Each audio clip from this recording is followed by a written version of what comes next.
One man that generally this time of the year is over at Royal Ascot with the King, or the Queen as it was back then. He's joining us now, Jason Richardson. Hello, Richo, how are you?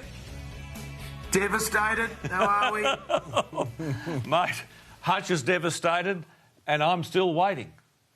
Oh, I'm a maiden. Best Can you time believe of the it? year every year is to get over to Royal Ascot, the Olympics for horse racing, TB, I think. And isn't it be fantastic to watch Asphora start it all tonight? So I'll be sitting on the couch.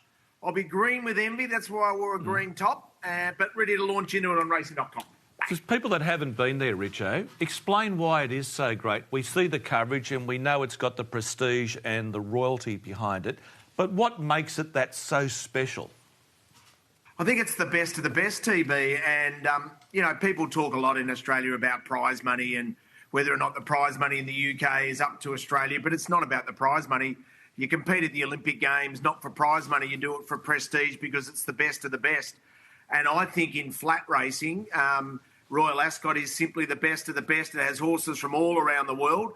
I mean, the Americans have come, but mainly with their juveniles. If you've got a stayer, it's certainly the place you want to test yourself out the most. You know, they start with day one with the very first race is the Queen Anne Stakes. It's a straight mile, Group 1. That was the race that we famously saw Frankel win by 10-plus lengths. If you're considered a champion, you need to win at Royal Ascot, so you think was able to do that. So I just love the pure nature of the best competing on this incredible racecourse. I mean, Ascot is, you just have to experience it. It's quite remarkable how brilliant it all is. And 5 days in a row, 7 races. They've taken a bit of a lead from the Flemington Carnival. They've added a few races in recently to extend it out to 7 races for all 5 of the days. And TB, the other thing they do, and Hutch would know this better than anyone, they do it right. So the first race is 2:30, but everyone gets to the races at about 11. You sit down for a very, very social lunch.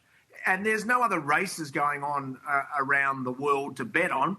Everyone sits and socialises. It's quite superb. Yeah, even post a lot of the races, they'll be in the car parks and they'll have, their little get-togethers there. Because that was going to be my next question to you guys. What's it like for the general admission when people come in? Because normally when you get to Australian cars, it's very squashed. You can't get in to get food. Everything's really highly priced, and getting to the bathroom.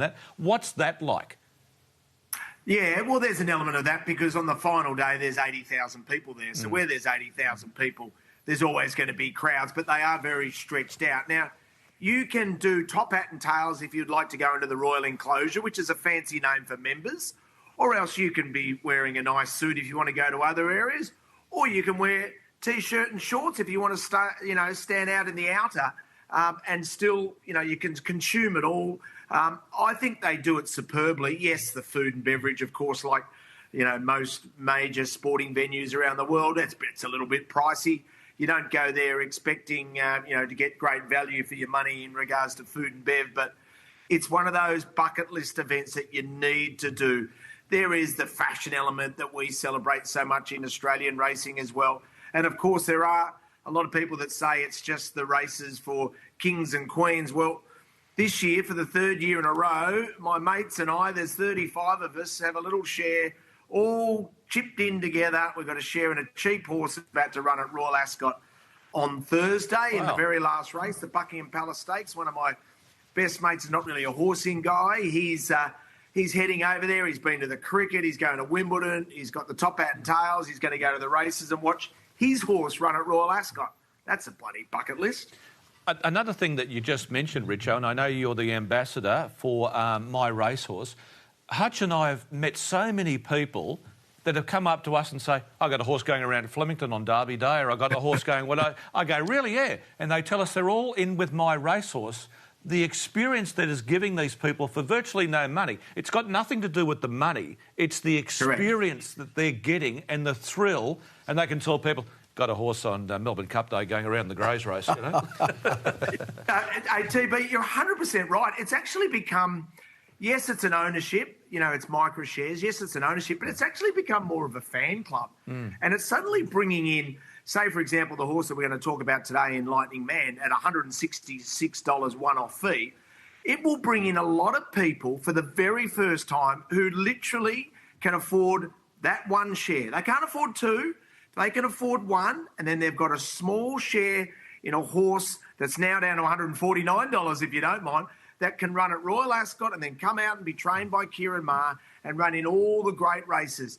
Yes, there's a chance that of course, they're not going to be making a massive profit on their money. They're not turning $149 into $5 million. Of course, it's not about that, as you know. But they're serious followers, Richo. They're serious followers. They follow the horse. They want to tell the jockey what to do. They have all their opinions. I think the beauty of it is Richo's sort of alluding to as well. They come along for the experience. So you're getting the updates. You feel like you're part of the team. A certain amount of the ownership group, Richo, can actually make their way on the day into the paddock if the numbers allowed, all that. So they're getting a genuine taste of what racing is. Mm. Yeah, that's right. I mean, Just Fine's a great example. So ran in the Melbourne Cup, and then that ballot for all the owners, 4,000 owners had an opportunity to put their name in the ballot, and then the lucky 20 got their opportunity to make their way into the mounting yard before the Melbourne Cup. I mean, it's something that they can't even dream of. They couldn't think, they don't have the capacity to buy a 10% share in $1 million horse. Like most of us haven't got that capacity, but what they've been able to do, My Racehorse, and that's why I become a fan of it and was really happy to get involved with Ben and Rob when they first asked me, is because this is introducing a lot of people into racing, like a fan club, who maybe, once their financial situation changes, might buy 5%, 10%, 20% in future horses. And I think it's fantastic for the industry. And this horse that they're offering, so at the moment, they're over at Royal Ascot now, getting ready. They're doing a little bit of content with this horse, Lightning Mann, who's trained by Jack Shannon, who last start ran second in the London Gold Cup. Now, that's a race at Newbury, and it's only been going for, a couple of 100 years. I went back and had a look at previous winners of this race and previous place getters to get a bit of an Australian flavour. So King Frankel ran second in 2021. Spillway came third in 2013 and then came out, of course, and ran with the Hayes boys. And Green Moon won it in 2010 and came out and, guess what, won a Melbourne Cup. Yeah, gee, he was a good horse, Green Moon. A very, very good horse, wasn't he, Hutch? He sure was. He sure was. Yeah, I'd like to get a bit of syndication into him when he was winning Melbourne Cups. Hey, Richo, enjoy the carnival at Royal Ascot. I know you'll be sitting up and watching late into... Hey, mate, just get the top hat out and put it on at home and you'll feel like they get a little glass of champagne, Richo, and watch racing.com. There's some beautiful memories. It's the last time I've been lucky to go 6 or 7 times. It's the last time I went and Matty Hill was calling all the races. Mate, I had the top hat and tails. I thought I was coming into the studio with you lads, but then they said, nah, just jump on the blinder. I had top hat and tails. I thought I was dressing up. Mate, I was ready to go. I had the seat warm for you. Everything was spot on. I'll tell you what, you don't look too bad in the old top hat and tails, but I'll tell you what, Matty looks like he's come out of a dustbin. Gee whiz. You know what the best thing I did, TV? It doesn't suit you sometimes. Like, if I put one of those on, I'd look terrible. Jeez. I'd look like an imbecile, but it doesn't suit Matty. He's a good-looking young man, but I think you're being him. a little bit harsh. OK. You've got to spend the money. See, Matty got the old hired one from Moss Bros. Yeah. He was stitched up, in other words, eh? Correct, whereas mine was lent to me. It's a very fancy £5,000, that silk number. Trust me, I had to give it back. Jeez, I'd be straight on the plane, straight home if I'd had a bad day on the punt. You would have sold it. I would have sold it. Good on you, Richo. eBay, mate, to be straight on eBay. Good on you, Richo. Enjoy your couple of nights and good luck with My Racehorse and all the runners that you guys are going to have coming into the Spring Carnival. Yeah, get involved with My Racehorse and back my horse on Thursday night, TB. You'll have it's about 50 to 1. Its name is Gorak, which is Croatian for Terry Bailey. OK. I thought you said Borat there for a stride. See you, Richo. There he is, Jason Richardson. Mate.